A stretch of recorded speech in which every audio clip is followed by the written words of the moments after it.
I want to dive into this concept that creativity isn't just about waiting for the perfect idea to hit, right? It's about the constant creation of work. We should never be idle, right? We should never not be creating. You never know what's going to work, right? Never let your hands be idle. It's this concept and this mindset of I'm continually going to get these ideas that I have inside of me out.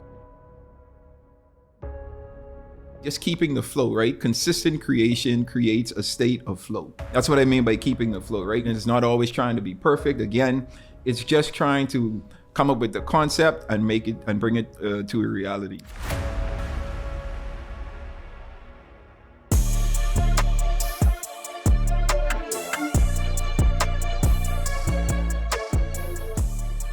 What's up, everyone? Welcome to the new episode of the Myles podcast. This is Myles Jr., your host.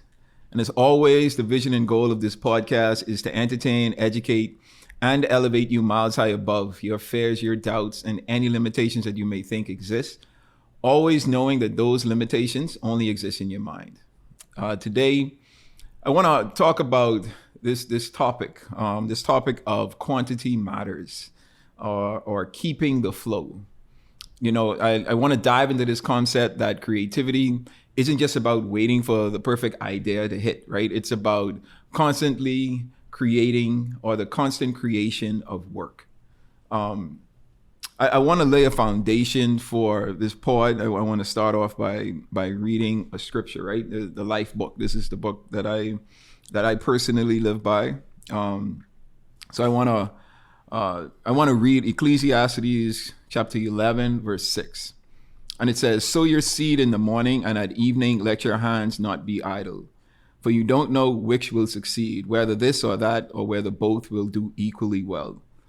And, you know, I internalized that scripture, and, you know, it means so much, right? Because it keeps reminding me of the fact that we should never be idle, right? We should never not be creating. We should constantly be trying to get the ideas that are in our minds and in our hearts out and make them a reality. You know, we just finished, or just came off the Super Bowl a few weeks ago at this point. And, you know, the halftime performance was Kendrick Lamar, and everyone obviously was tuned in, you know, for the drama that was behind all of that. But, you know, the biggest song of the moment is Kendrick's "Not Like Us" song, right? And, you know, I was reading an article about the producer of the song, DJ Mustard, right? And, you know, it said that DJ Mustard, well, he said that he literally was producing beats on a daily basis for Kendrick Lamar during a period of time, right? Specifically for Kendrick. And that him producing those beats turned into, you know, what was the smash hit that's "Not Like Us." But for DJ Mustard, you know, the amount of beats that he said he produced in a 90-day period was 450 beats.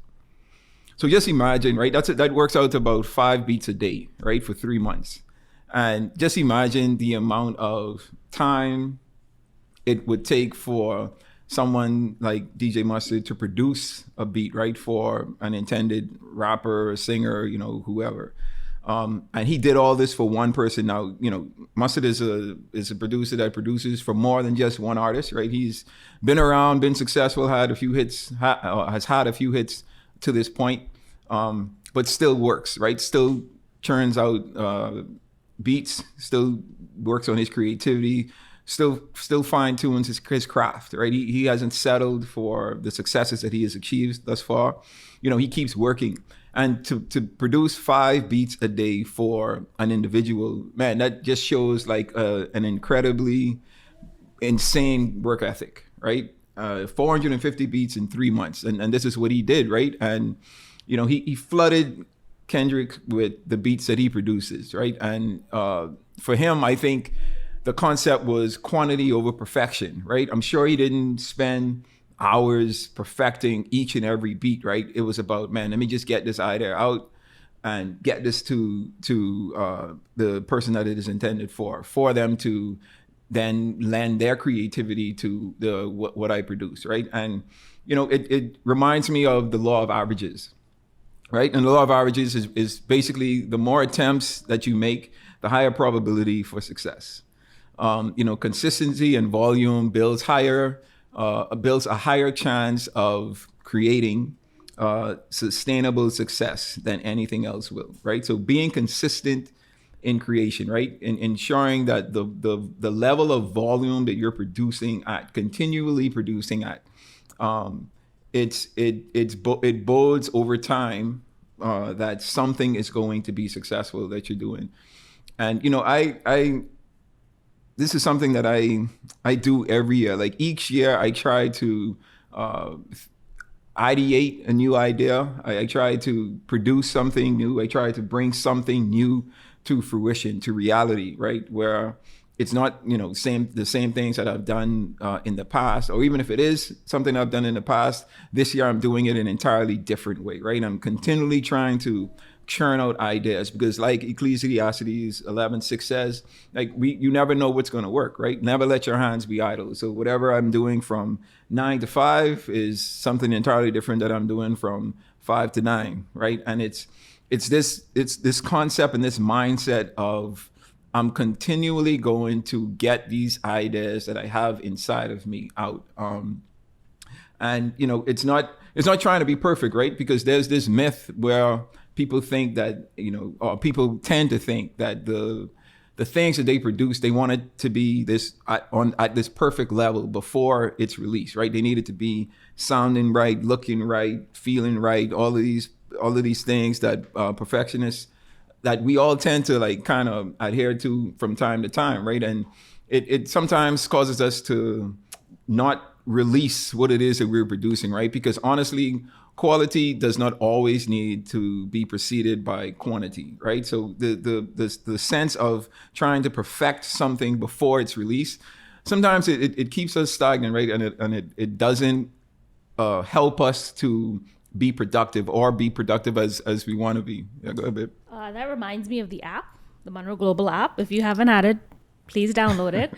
I want to introduce you to the Munroe Global app, the ultimate platform to empower your leadership journey and inspire your purpose-filled life.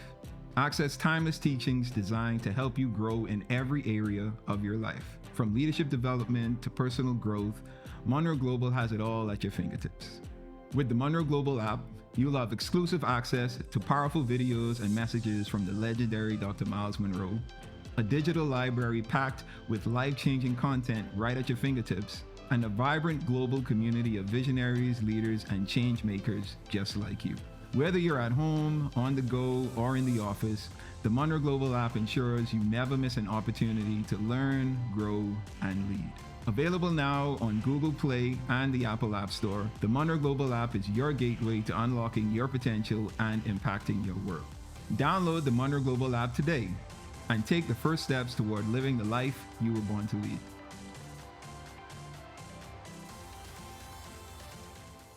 So remember the first iteration of it was terrible. Yeah. It was terrible, but it did what it needed to do. And it has come from a point of, we can't even recognize where it came from now that it functions so very well. So let's not even dance. Don't bring me in this. Don't bring me in this. Let's not even dance over the fact that you didn't even like the idea of the app at first, that right? bad. So I had this idea of I was trying to think of a way to get, and I've talked about this before, right? To make our resources available to individuals, like regardless of where they were, they would be able to access the resources of our organization, Munroe Global, and my dad and my family, right? And I thought of, and this was during 2020, so during the COVID era, and everyone was at home, everyone wasn't doing anything, and I for me, I realized, people were, I myself was paying a lot of attention to like social media, streaming, anything that was available online or digitally, like I was like really paying attention to, and because we couldn't do anything else around that time. And I remember I mentioned to Sharice, I was like, man, what do you think about me like creating an app for all of our resources and putting our resources in this place that people could recognize, right? And for her, it was like, oh, that don't make sense. You know, it's so expensive to do it and this and that or whatever. Like every excuse she could have given me, she gave. I did. And, you know, I didn't allow that to deter the idea of the app, right? And, you know, to her point, I got with some developers, developed an app and released it. Now, I myself would say that initial rendition of the app wasn't the best. But it wasn't about perfection to me, right? Because I always knew like I can perfect as I go. Like once I get this idea out and I lay it down, then I could start to like take it apart and revise it and refine it and make it better, right? And that's kind of where we're at now, right? The app is in a much better space. If you haven't downloaded the app, I encourage you to go to the App Store and the Google Play Store and download the Munroe Global app, right? All of our resources are there, and we'll be continually updating it. But it's a platform that I wanted to use for that connectivity from people that want to be encouraged, want to be fed, want to develop themselves through our resources so that we can continually help people. I wanted to make that available, and it's been a work in progress, right? It's been growing and developing over all this time, and it's still going to be developed, right? So I know for a fact that the way the app looks today isn't the way it's going to look, 2-3 years from now, because I'm constantly trying to think of new ways, think of creative ways to innovate, to revise, and just to perfect what it is that I'm doing. But it doesn't stop me. The perfection of it, the idea of I need this thing to be perfect before I put it out, doesn't stop me from doing it, right? I'm not trying to be perfect. I'm trying to produce. I'm trying to be creative. No, I was going to hit on that same point because me and you are different in that light. If something isn't perfect for me, I'm like, yeah, no, can it? And I have to learn that you have to start somewhere, because if you continuously strive for perfection, you won't produce anything. Yeah, because perfection or trying to be a perfectionist can lead to creative paralysis, right? Because you're here, you're creating, and you're critiquing it, right? You're picking it apart, finding everything that's wrong with it, as opposed to saying, man, it's okay for now. It's going to serve the purpose that it needs to serve right now. Let's just release it.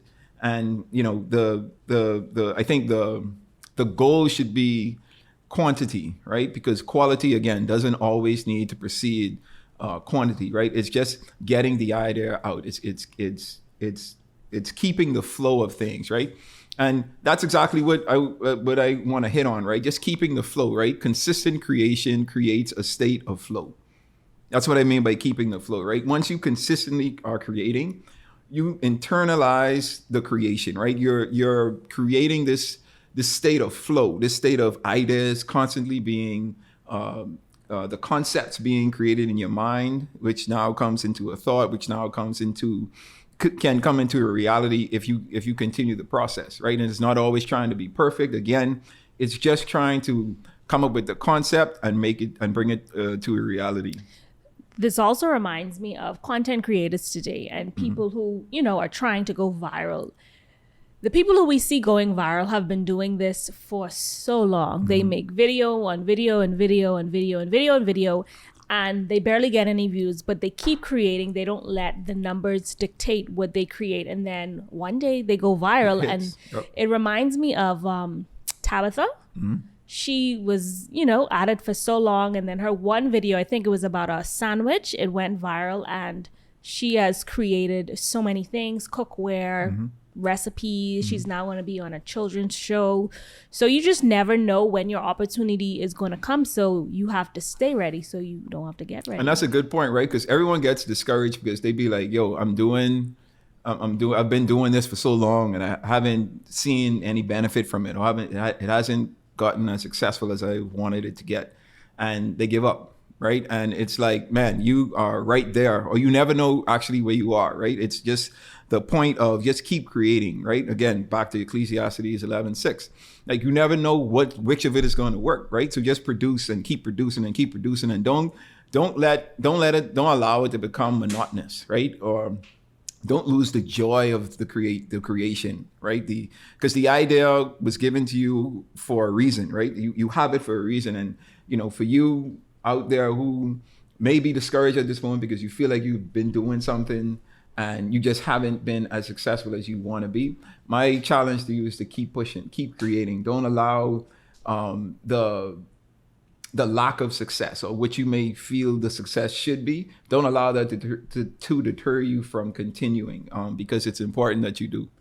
And always remember why you started. Mm-hmm. Remember your why, because if you started to help people and you're helping at least one or two people, you fulfill the goal that you set for yourself. So don't stop. Yeah, and so, you know, in keeping the flow, like you create this momentum, and that creation of momentum, it helps you, or it deters you from like distractions. It deters you from the doubt that that may settle in, and it also deters you from trying to always be perfect in what you do. Right? I call it creative momentum. Right? You build up this momentum with your creativity to where, man, you're focused more on trying to get the idea out than trying to perfect the idea, because again, that perfection can cause creative paralysis, which can cause you to be stagnant. So, you know, the idea, the thought, the challenge is to, man, just keep creating, right?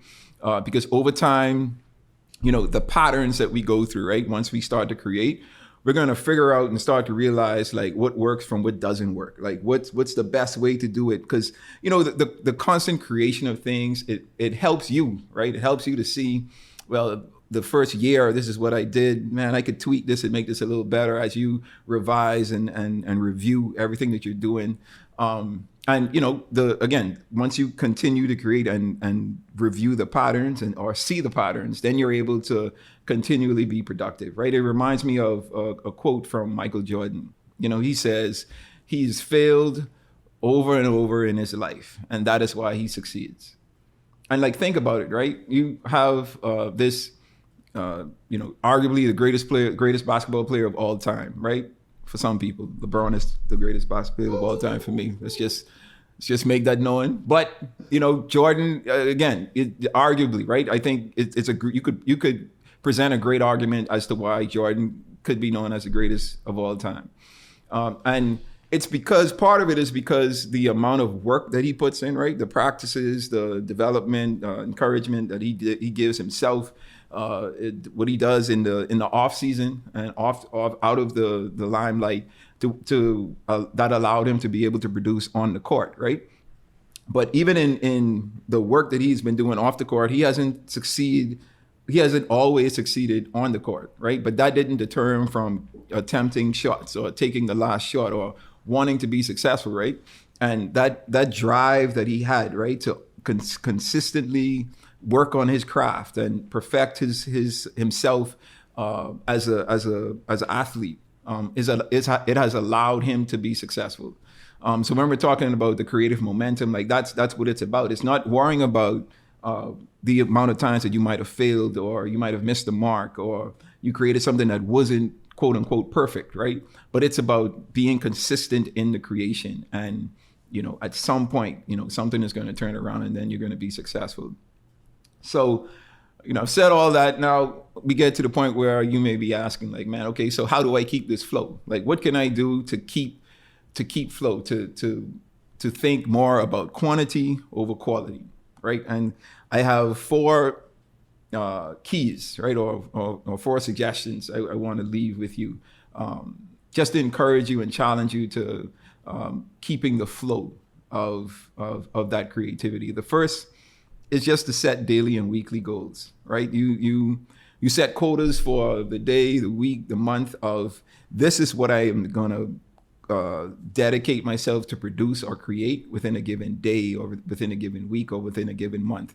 And you just be consistent with that, right? Whether that's whether you're a content creator, whether you're a graphic artist, whether you're a visual artist, like whatever it is that you do, right? You're challenging yourself to just create. I'm not going to worry about if it's great or if it's a hit, if it's going to make me a bunch of money. Like that's not the worry right now. The concern is I just need to get these ideas out, right? So set daily quotas for yourself so that you can be a bit more disciplined and structured in the creation of these ideas, right? And then the second, like I've been saying, is don't critique the work. Stop critiquing. Stop over critiquing, right? When you produce it, make it and let it go. Like going back to the mustard discussion and him creating 450 beats for Kendrick Lamar over a 3-month period. Now, I think I would be justified in saying that I'm pretty sure all of those beats weren't like the best, right? Some of those beats probably was even trash. But we talking about maybe 1 or 2 or 3 out of 450, right? Because I'm sure like, the first 5, 10, 15 beats, like he was kind of warming up and getting himself in tune to the sound that he was trying to create. And then, the rest of the beats, it was just now trying to perfect and trying to be a bit more diverse and flexible in the way of the instruments or the things that he was putting in the beats came together. And it's just continually creating without worrying about it being perfect and not really critiquing it. I would like to push back. Do you feel like there's more to life than what you're experiencing? That deep down, you're meant for something greater? It's time to stop wondering and start discovering. At the Munroe Institute of Leadership, we believe every person carries a unique purpose, a calling designed specifically for you. Our transformative courses, Discover Purpose and Unlock Your Potential, are crafted to help you uncover that purpose and equip you with the tools to step confidently into your destiny. These powerful courses are for leaders, entrepreneurs, students, and visionaries like you. Through proven principles and actionable insights, you will clarify your vision and set bold goals. You will identify your strengths and passions. You will overcome the barriers holding you back, and you will step boldly into your God-given potential. Our expert facilitators draw from timeless and tested principles, blending practical strategies with kingdom truths to empower you to lead a life of purpose, impact, and transformation. The world needs what you have to offer.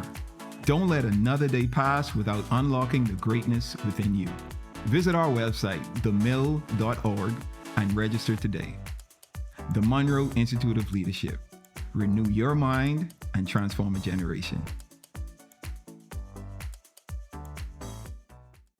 So maybe those 450 beats were perfect, but not perfect for Kendrick. Right. So we can say what you're producing might be perfect, but not for your intended audience. But then, so that brings up the point, right? So creativity is relative, right? It like is. what is for me, what I may like, what might not be what you may like. So what I may call perfect, you might call perfect. Exactly. Like, so you're a great example, right? Things that you create, that you critique. And you would bring it to me and be like, what do I think? But I'd be like, yo, this is great. Like, why are you holding this? Let this out. Like, put this out. And you'd be like, oh, it's not where I want it to be. And, most of the time, consumers don't care about what you like. They don't care about what you want. They don't care about the perfection. This is a great product, or this is a great service. This is something that I can use the way it is right now. I don't need it to be perfect.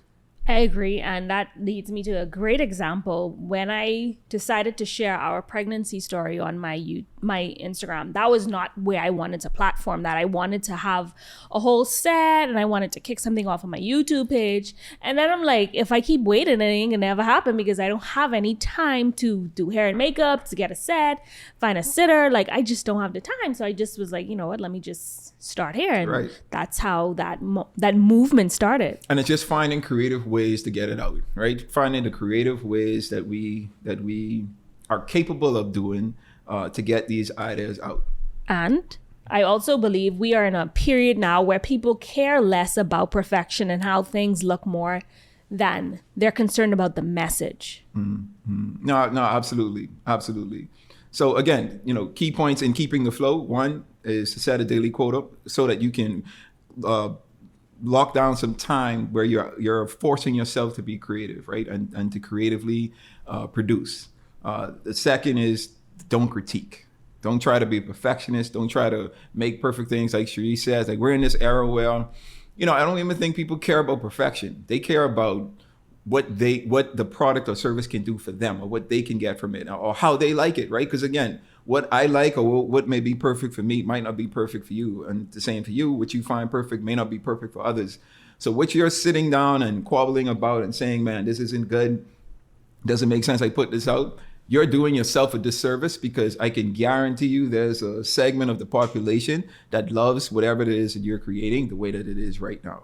And the onus is just to put it out.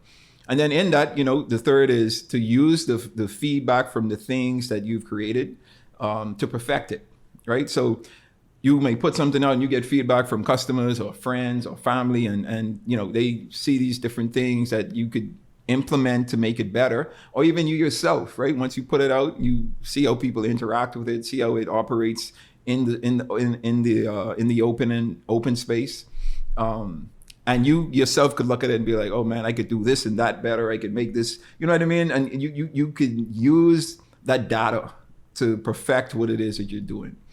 And then the fourth, because sometimes when we create and constantly create, we could get to a sense of burnout, right? So the fourth is to balance creation with rest when needed. You're always going to need to take some time off, take some time away. And if even just to refresh your mind, refresh your creativity, step away from it, right? Take some time off. And I think like if you are able or capable of implementing these four steps, I think you will see your creativity boost to another level, especially when it comes to like not trying to be perfect, right? Because the goal shouldn't be the quality. It shouldn't be quantity. Now, I'm not saying that what you produce should be trash, right? I don't want you to go there and be like, okay, I'm just going to make some garbage thing and just throw it out there. No, right? Like you do want a level of quality with it. But I think we all know that whatever we produce or create at a certain point, it gets to a point where it's okay to put out, right? It may not be perfect, but it isn't like on the trash level to where it's going to be garbage if it's introduced to the public. But once it gets to that point of, maybe not perfect, but it's good, right? Put it out and see what happens. You'd be surprised of the response that you're going to get. And I'm sure, like, I think there's countless of stories that we've heard where persons say, man, I've been trying or creating something intentionally for so many years, and this one thing that I created or that I released that I wasn't really even paying attention to, like that's the thing that took off. That's the thing that allowed me now to be able to bring success into these other areas that I've been working on. So you never know what's gonna work, man. So the whole goal should be to continually create, right? Keep the flow going, right? Build that creative momentum to the point where it becomes a habit, right? You're habitually now creating and bringing to fruition the ideas that are inside of you. And I think once you continue to do that, you're gonna be like Mustard, right? You're gonna give 450 creations to someone, and one is gonna hit and change your life forever, right? It's gonna take you from an unknown to a known, right? Just gonna put you on a different level, and you're gonna be able now to see how your productivity, right? Your creativity has propelled you into just a new stratosphere of success. And that's kind of what I wanted to talk about today. Babe, anything else you want to share? No, I'm good. So, man, that's that was entirely my encouragement, my challenge. Just try to be creative, try to continually produce, right? Quantity matters more than quality does, right? So I just wanted to encourage you with that. So with that brings us to the milestone that I want to leave with you for this episode. And that milestone is simply this: embrace the journey, not the outcome, right? The journey of creation, the journey of success is way more important, or it's way more valuable than the success itself. And, the value is in the process. And this hit home for me. Like I say, the Super Bowl just finished, several weeks ago, and AJ Johnson, one of the receivers for the Philadelphia Eagles, the team that won the Super Bowl, he did an interview. I think it was like, no, he didn't do an interview. He released a statement on his social media page, and he was just kind of talking about his expectations of winning everything and being a champion finally after all this work he had put in, and him realizing that, man, what I thought I would have felt after winning wasn't what it was, right? And I want to read verbatim what he said, because I feel like this speaks to why we should continually enjoy the journey, focus on the journey more than the outcome.